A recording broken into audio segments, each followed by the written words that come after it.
Good afternoon. I'm Laura Cook, and I am recording a segment for an assignment for sociology for James Ford with Aspen University. Today, we're talking about in sociology how modernization has been an impact on society as well as technology. My thought process is that in the last century or even the last 10 to 15 years, most of our technology has modernized society by accessing information quickly through via the internet or cell phone usage has changed how we socialize with other people or impacted how we speak to each other. As you can see today, we're using a Screenomatic, which is a online recording app that basically will help us communicate with our teacher. So in the past, we wouldn't have been able to do that. And in this modern pandemic and the time that we're in, that's a very big, accessible way to talk to your teachers and get things done as far as schoolwork.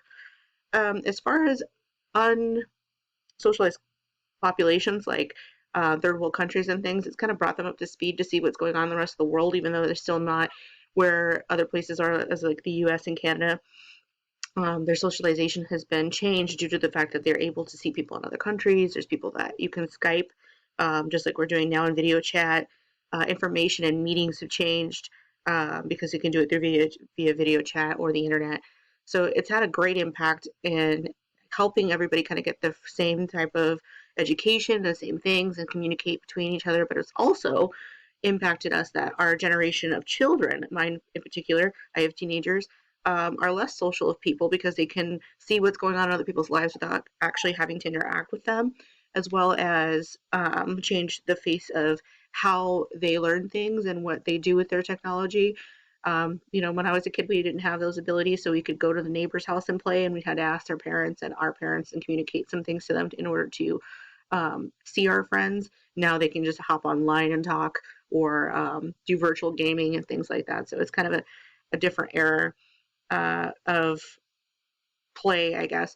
But it has impacted them greatly because it's people aren't exercising as much probably or are doing the same social behaviors due to the fact that they have technology to keep them from doing those things.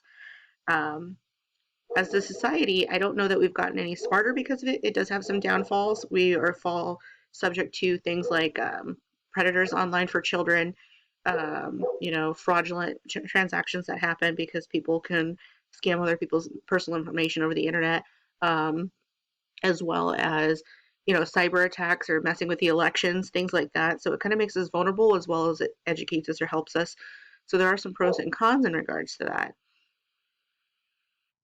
Historically, the social movement has been kind of like a greater impact, I believe, than the actual modernization or educational movement that has occurred.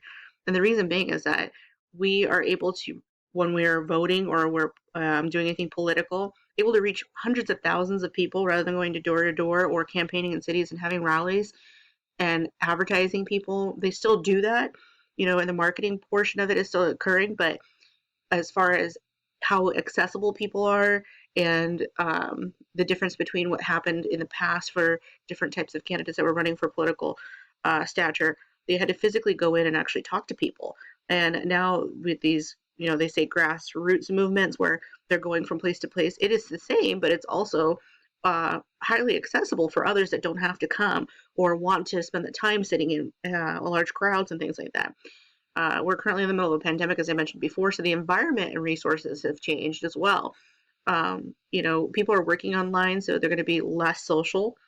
The revolution of information that has come about in the last century or decade, I should say, has empowered people to be questioning the authority in regards to government and the things that they say. So, not necessarily is it a bad thing, but it has created a mindset that's changed that not everything you read is true on one end, and then the very far other end of the spectrum that everything on the internet, everything that's accessible at your fingertips has to be true because it's been published.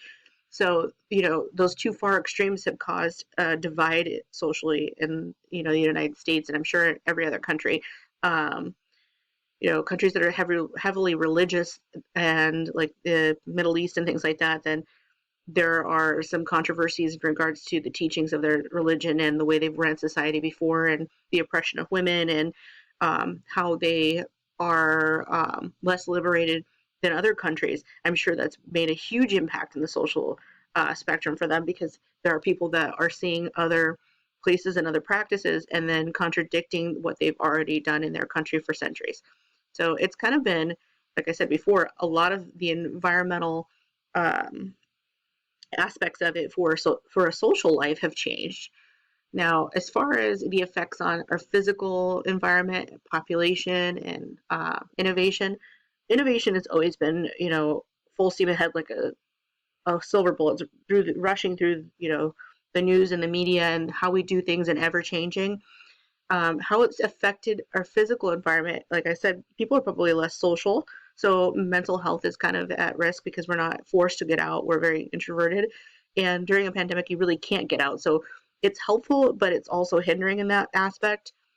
I believe that it's been, hard because the mass media has been mistrusted in this last few years about how they allocate information or the spin they put on information. So technology has been a blessing and also a curse as far as what we get and how we view the world.